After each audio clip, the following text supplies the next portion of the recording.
Welcome to Blizzard Fire. We hope this video helps fire up your solution. You start by confirming the battery is intact and you have a compatible power source ready. Remove any damaged modules.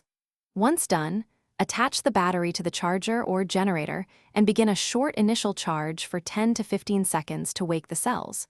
You do this to stabilize internal circuits and detect immediate faults. Make sure to monitor the connection. If the indicator blinks irregularly, stop and reset contacts. This first step conditions the battery for deeper charging.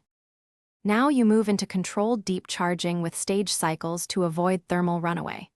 Start with a 30-second charge, then a 60-second run, and progress to 2 to 3 minute intervals while watching temperature and voltage. You should keep the battery under about 60 degrees to preserve longevity. Use external heat sinks or airflow if needed. If voltage rises too quickly or LEDs indicate abnormal status, pause for cooling and reevaluate connections before continuing. To finish, run a full charge until the indicator reads full, then perform a balance test by discharging partially and recharging to verify stable capacity.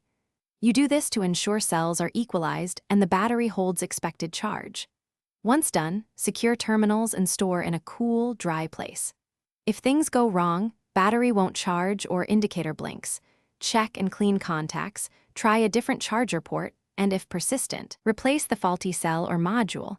Those steps resolve most issues. Thanks for watching. If you found this helpful, don't forget to like and subscribe.